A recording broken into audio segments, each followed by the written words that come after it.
Jesus wept. I've been sitting on this verse since I was asked to go to the hospital and sit with the Altov family. And by the time I got there, it had turned into something completely different. So I've been sitting with this verse all week long and just really exploring what is the importance of these two words. We know that it's important because we can read these two words. These are words that were chosen to remain in this book that we all read. So why? Why is it important for us to know that Jesus wept? And what surprised me as I explored this and I started looking at the root word in the original language, because they would use different words to describe the weeping so you would understand what was behind it. And that's what we're going to explore. I think you might be surprised at this. The tears of the Creator.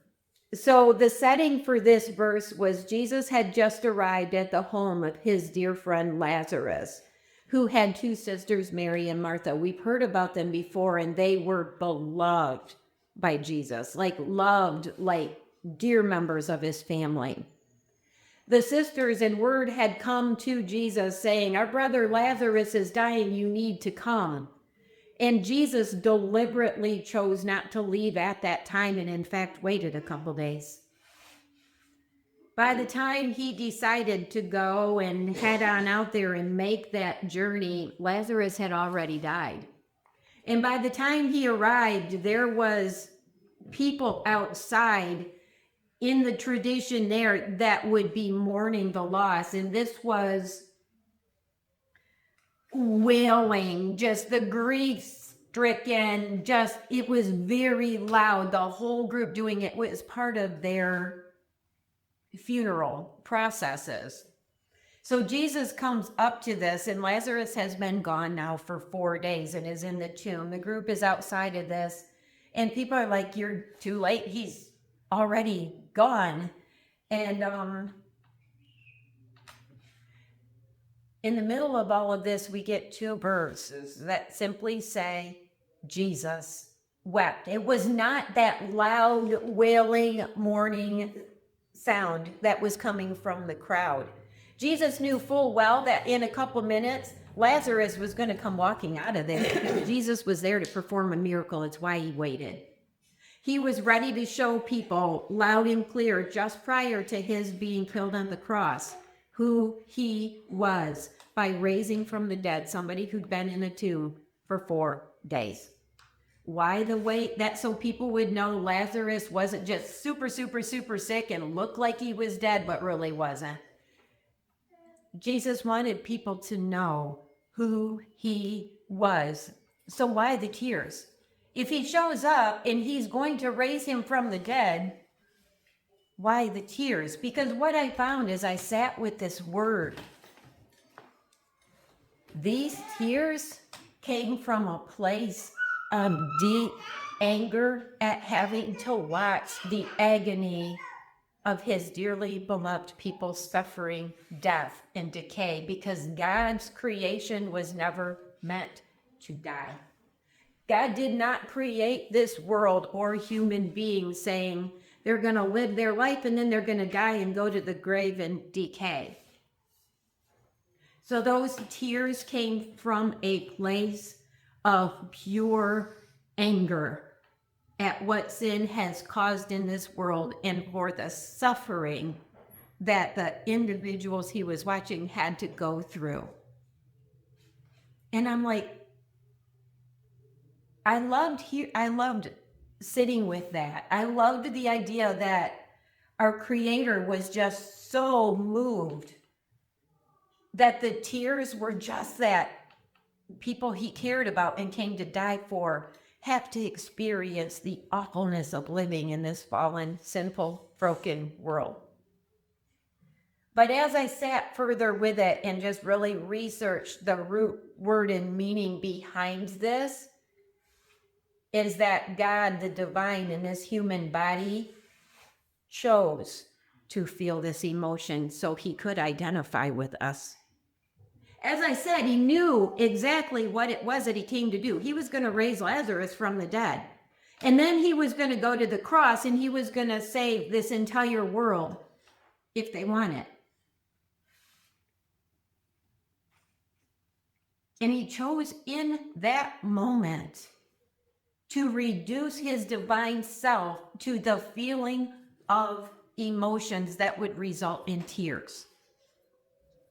It wasn't just a human being shedding tears. It was your creator, God. And that's what I sat in. He was just as divine as he was human. So yes, he could do all the things that a human being can do, including crying. But the fact that he chose to experience that emotion just moved me more than I ever have been before when I sat with these words. Because he did it so he could truly identify with the feelings of what you're going through. To show us that he was not removed from our suffering, that those tears of anger were because of how he felt watching us having to live through the hardness of life. Like he sees my tears and he grieves with me. He sees yours and Stacy's. He's sitting now with Tom in grief because he chooses to, because he so loves us and identifies with us. He doesn't have to do that. He could be saying, "What are you crying for? I made it all better." You know, those people that sometimes mean really well when you're really grief-stricken, and they pull out that Bible verse that they drop on you and then move on by. I'll pray for you, or heaven must have needed them more than you did. And how much does that ever make anybody feel better to hear those words?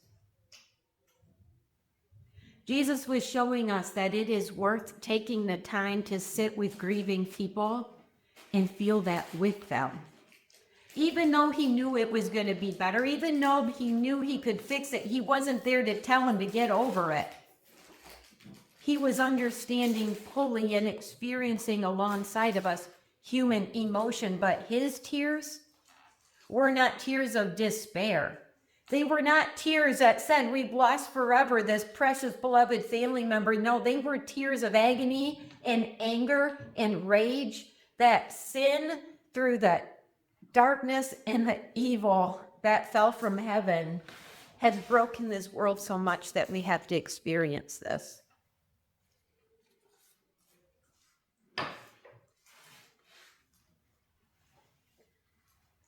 It helps me a lot to know that I never sat alone and unnoticed in my tears and in my grief and in my pain. To know that the creator of the universe, that Jesus, took notice and remembered those moments and willingly chose to take on those emotions so he could cover that for me. I'm not left alone in my grief. Nobody is left alone in their grief.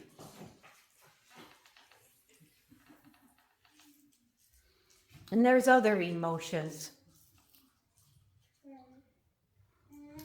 The prophet Jeremiah, he was eager to step into his calling and he wanted to be used by God, but man, he was not well received, and man, he went through it. Life was hard for Jeremiah. Nobody wanted him. Nobody wanted to hear what he had to say. And he often had to run and flee and hide out for his life. And he is in anger in Jeremiah 20 verse 7 is, "You pushed me into this, God, and I let you do it. You were too much for me." Do you think God was angry about that? No. God knew what he was asking of Jeremiah. He knew fully that it was going to be too much for Jeremiah. He knows the really hard things that you're called to are going to be too much for you. that it will stretch you to your utter limits. God knew Heidi was going to get pushed to her limits with grief this week. He knew that. I had a Jeremiah moment 2 days ago. I was angry at God when another call came and another loss came, and I'm like, God, I can't do this. Why do you call me to do this and then dump all this stuff? Like, why? God, instead of chastising me for being small of faith, just holds his arms open and says, come here. Come here. I know you don't understand it right now. Jeremiah was just exhausted, utterly, completely exhausted and spent, and he needed to be refreshed. God's shoulders are big enough to vocalize that too, to bring those emotions to. You're angry in your losses or your grief, bring that to God. Tell him it's too much because he already knows it. It's why he's there with you. God provided for Jeremiah food and rest, a place to recover. Because don't we all need to recover? How many of us are like, man, I keep trying and trying and trying and trying, and I feel like I'm trying to do what it is that you want me to do, and it seems like everything continues to go wrong. I finally get this working and figured out, and then that goes by the wayside, or that gets wrecked, or somebody that I didn't expect to get hate from is just hating me. And God, why do you want me to keep saying yes to you if you're going to keep doing this to me? Like, this isn't fair. This isn't fair. And you know what? It's safe to say that to God.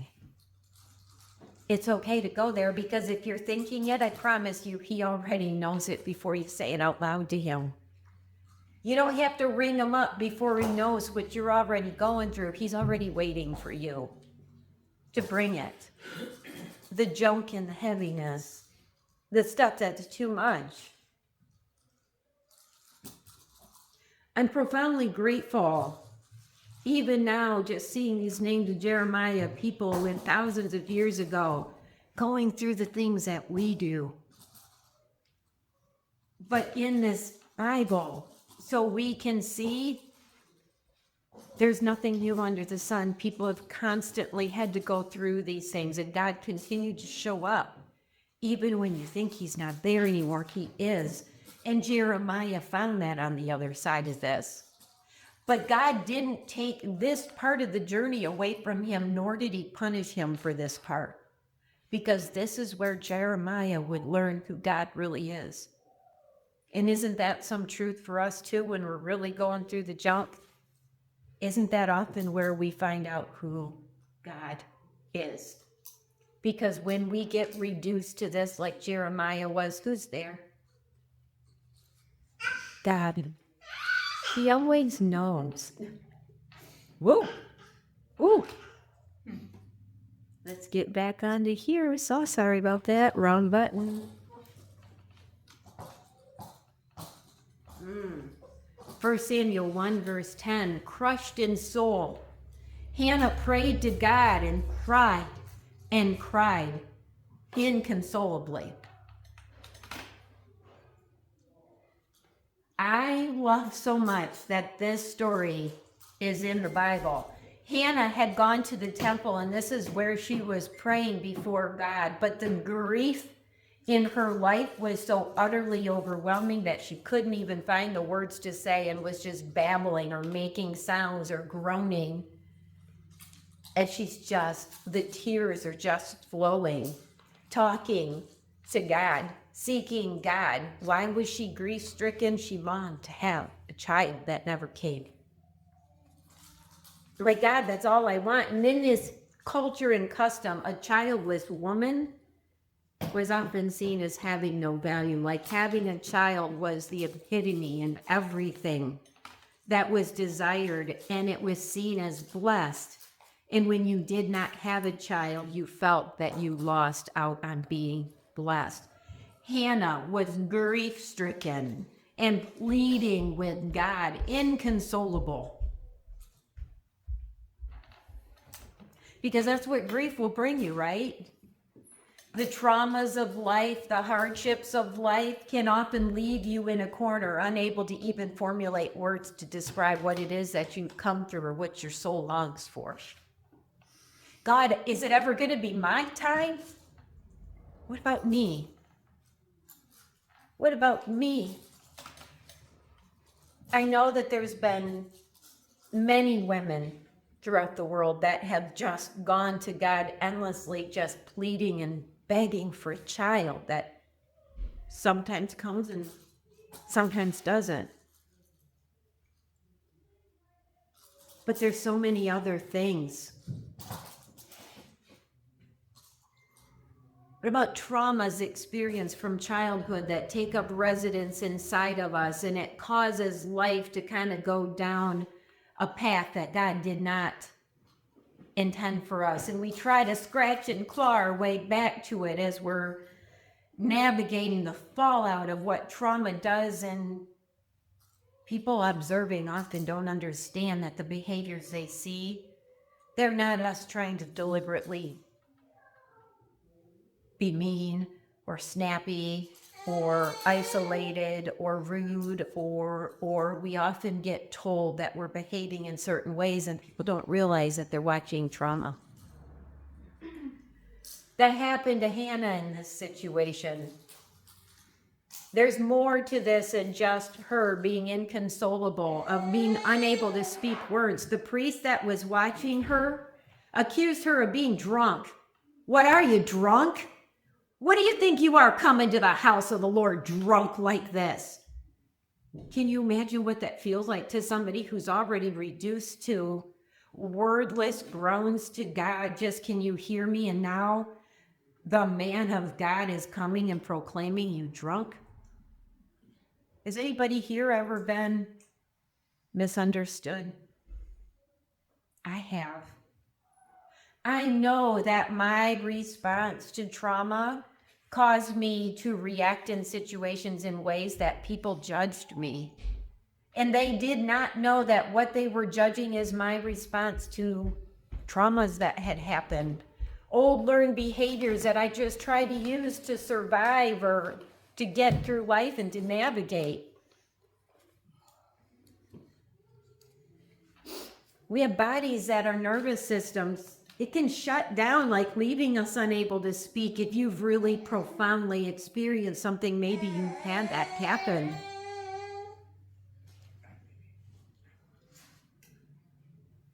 And sometimes institutional systems, and I'm just going to replace institutional systems with churches, often misjudge those deep traumas. And they see bad behavior or moral failings or sins or where's your faith? Don't you trust in God? And if you've heard those words, I'm really sorry, because that's not God speaking to you that way. God allows us emotions and also understands that we're going to sit with those and experience those for a while. He doesn't see us as less than or weak because we experience grief or profound sadness or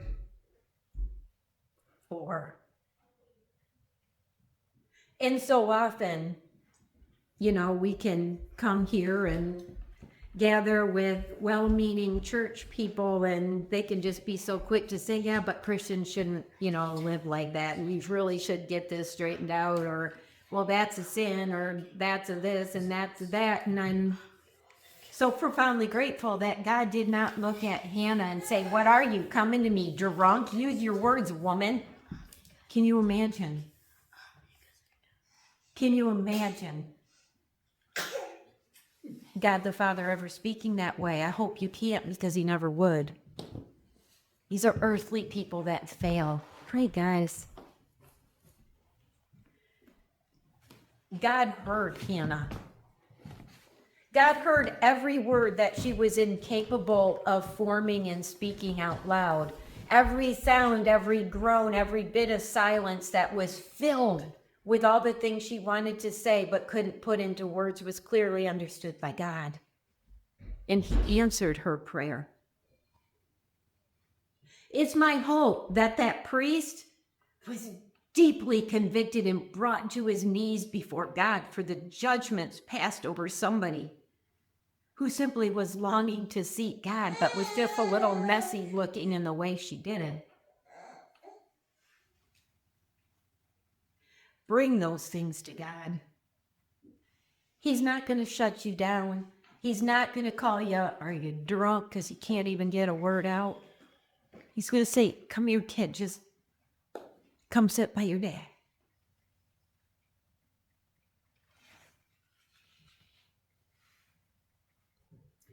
Because God knows that these bodies he's given us, they react to the life that we're called to live. He didn't make us a robot. He didn't say, because they know me now, they're going to walk this path and hard things are going to happen and they're going to do great and be perfect because I expect them to. No, he says, these are my people who I dearly love. And this life in front of them, because of the fall and sin, is going to be so unbelievably hard. But I'm here for them, to walk through it with them.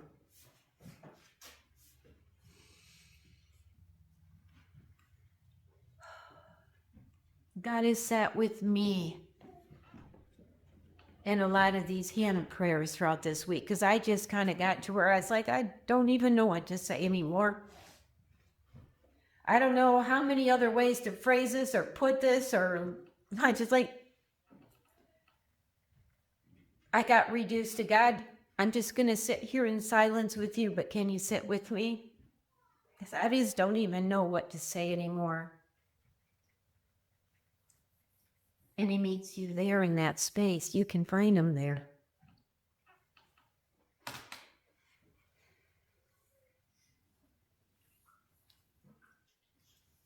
Exhaustion. Boundaries of exhaustion. Enough of this, God. Take my life. I'm ready to join my ancestors in the grave. Because, burnout's real. Burnout is real.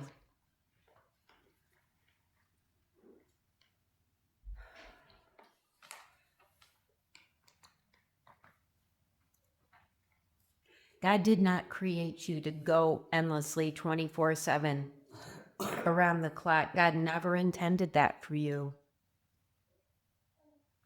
And now add on top of the fact that that was never the intention for us. We did decide we wanted free will, so now we're going to throw the fall into it. So what kind of burnout or exhaustion has any of you ever experienced? Andrew, I know you've been through it. I know you lived a year of it. Well, the death, that was a hard one. Yeah. God even understands words like that. I can't do this. God, can I just go home? I'm too tired. This world is too much. It's just too much to navigate. There's more loss, more anger, more pain, another relapse. I can't get even sober. I can't fill in the blank with all the things that can come into life. It can get exhausting.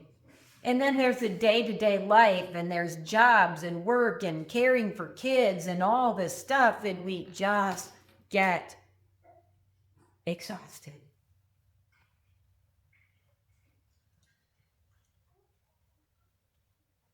God's answer to that?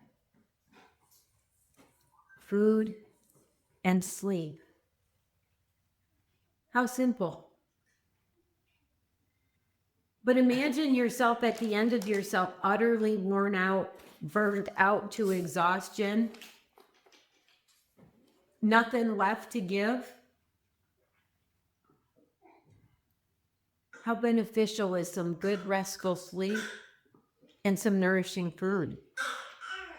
Why do we underestimate the importance of the simple basics? Because God didn't. The first thing God tended to was nourishing that body and giving them some safe, restful sleep. That means those things are important for us too.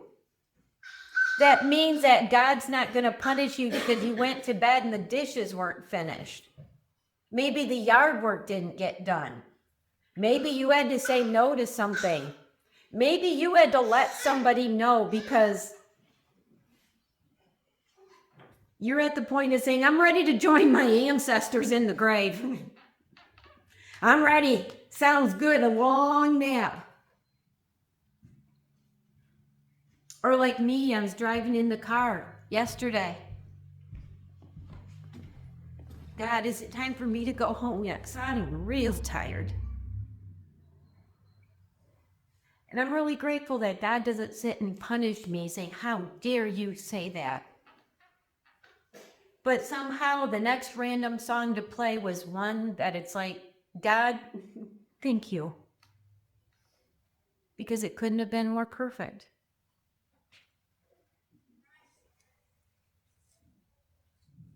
We so often see God as this angry, sky God, some people call him, like this mystery thing up here that's ready to get angry that could destroy the whole world because, well, there was a flood, so he's kind of proven what he can do.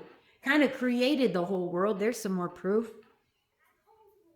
And we feel so distant from him, like he doesn't care. Like, well, why does he allow this stuff? He could change it. He could keep all these things from happening. Because he gave us choices. He did. He gave us what we wanted. We're so angry at him for the very thing that we demanded. And instead of being angry because we took what we demanded, he provided the solution for what we did. And we think he doesn't care. He cares endlessly. There's never a time he's not there. How about Job? Job 42, verse 7. You haven't been honest either with me or about me, not the way my friend Job has. Do you know who those words were to? Those were to Job's friends who came, who threw out all the good Christianese. Anybody ever heard Christianese at times when that really isn't the time for it? Yeah, that's what his friends did. Showing up, what's wrong with you, Job? What kind of sin do you have in your life that's unconfessed that these things happen? Because, of course, the first thing they did was blamed Job for this horribleness that happened to him. Remember, all his kids died? And his friends show up to say, well, what did you get wrong that this happened to you and that you were punished like this?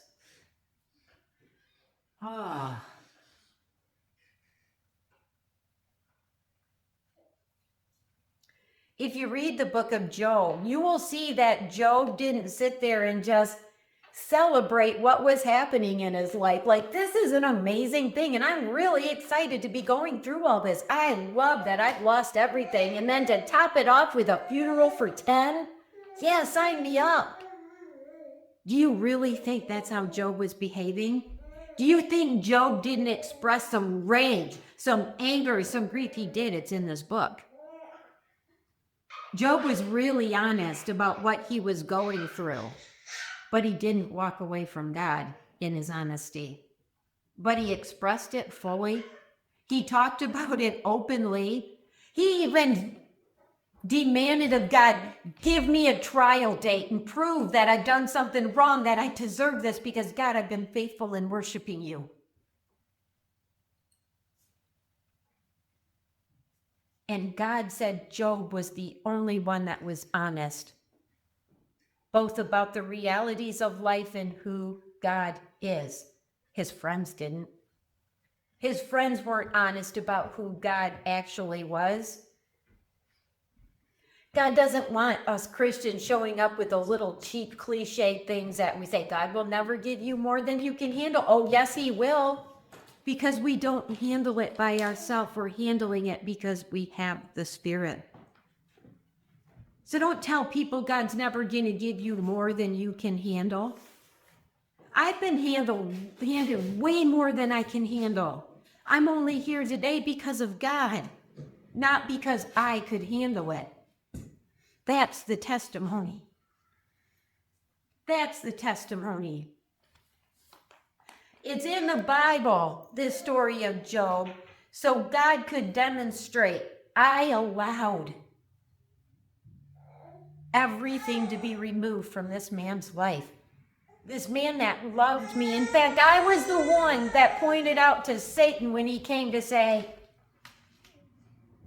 Job will deny you if you start affecting his life. But look at how good he has it. He's so blessed. He's a wealthy man. He's got all these kids and a wonderful relationship. He's got it made, but take it and he'll curse you. And he didn't. Even as one after another in a one-day span of time, everything was taken from him, down to his kids. And then on top of that, it went further. His health was taken from him. So now he's physically in abject misery, not to mention the emotional misery of it all. And still, he never walked away from God. Did he rage? Did he express real, raw emotion? Did he talk about the realities of what he's going through? He sure did. And meanwhile, all the good Christians coming to provide comfort with the cliches, God said, what a bunch of fake people. Really? You expected that Job, in the face of this, is going to stand up and celebrate and rejoice and throw a party? Really? He was crushed. The power and strength is in him saying God is still real today. God wants your raw reality over your fake polishedness. Don't clean it up and come to God with some Christian prayer when you're feeling pretty raw. Bring the raw to him, because he already knows that's the real stuff. That's what he's waiting for you to bring to him, because that's what he's waiting to sit with you in. Remember, Jesus wept means he chooses to take on that emotion because he paid that debt for you. Paying that debt for you meant I am choosing to take on that emotion, because he's God the divine.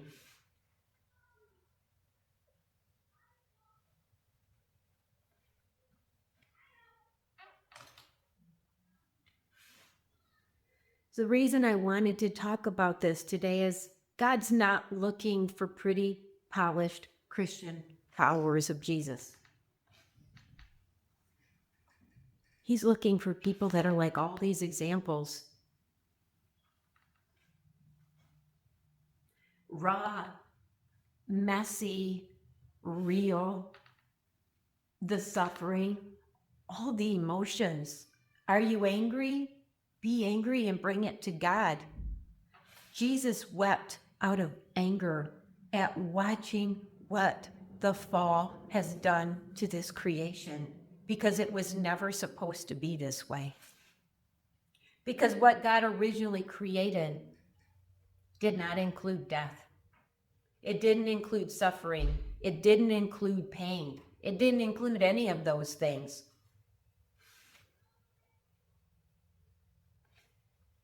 I sat all week trying to even have the slightest comprehension of what it would like to be as completely human as I am right now, sitting right here, to experience emotion as perfectly divine God. What does divine emotion feel like to a human body? What did the physical body of Jesus go through as the divine experiences purely emotion? I can't imagine, because I know what it does to me just in the human aspect. And then as my mind grasped the fact that he chose to take on that emotion in everything that it pertains to,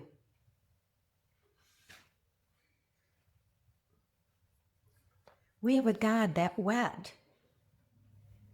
Like, wept. People saw that happen. That's why it's in this book. It's not the first time he wept. We talked about it in Gethsemane. Like, God, if it's possible, please don't ask me to go to that cross, please. And we talked about that. Emotion there. He felt that in his human body, the way we would. So much to the point that his sweat is like blood because the stress of this caused his blood to begin separating. That happens. That's a real thing. In only the most agonizing of situations. It meant everything to me this week to know that my God sat with me in every single bit of my emotions, all of them, because I felt them all. I've been everything from furiously angry to utterly grief-stricken to where I can't say a word. I have lost friends to death, 2 of them in a short amount of time, Rusty and Michael.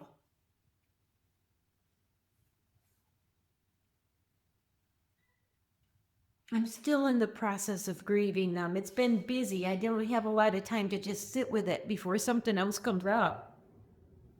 But I sat with it this week. And what a beautiful thing to understand is that my God willingly chose to experience that so he understood me so completely. And then said, I got this for you.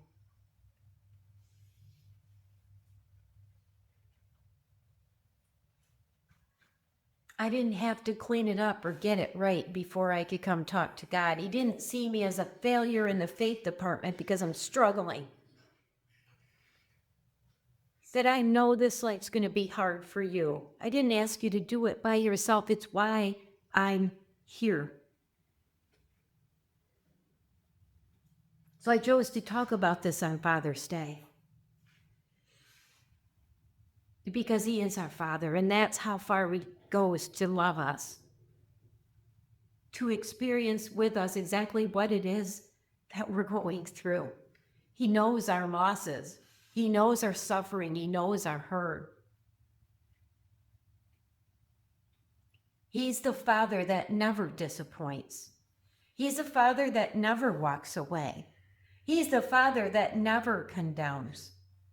He's the Father that always restores. He's the Father that always has the answer. He's the Father that will make it right. He already has. He's the Father who'll never let you down. He's the Father who will always have time for you, no matter when it is. He's a Father who will never miss your suffering. He's a Father who counts the tears that fall because the Bible says he does. He counts every tears and he knows the reason for them. Our perspective of our Heavenly Father can get so skewed because of the examples we have here.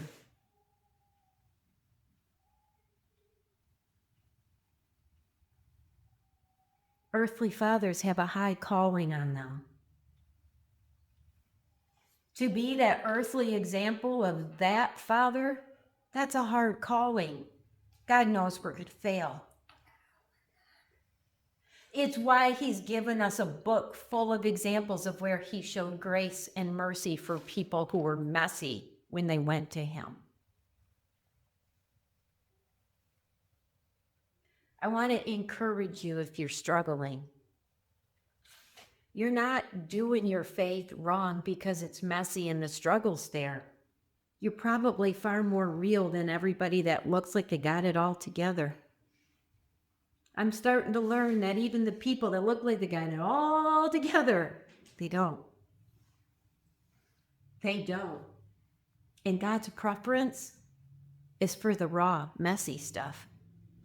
You're doing it right when you bring it to him like that. When you haven't sat and tried to figure out the prayer formula and the King James language and saying it all right and asking the right things, and no, just lay it out there and talk to him like I'm talking to you. That was the best thing I've ever done in my whole life is I finally understood I can talk to God just like I'm talking to you. I don't know if people have watched me in the woods, but they probably wonder, who is she talking to? Because there ain't nobody there. I can assure you he is.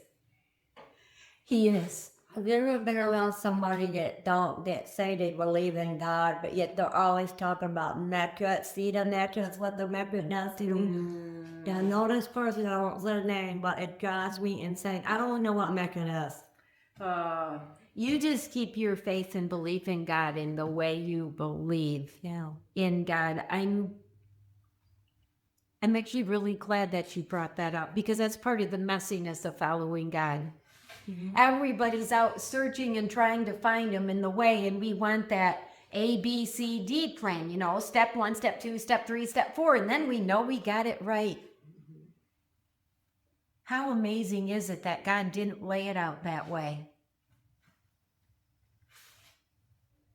In fact, it kind of still catches me off guard when I read in the Bible and I read that part that we were given the Spirit to work out our salvation with God. And I sat with that thinking about what that means, and I'm like, this isn't a cookie cutter journey he's got us on to him. Because it's the heart. It's pretty simple to find. This is a great way to finish. Thank you.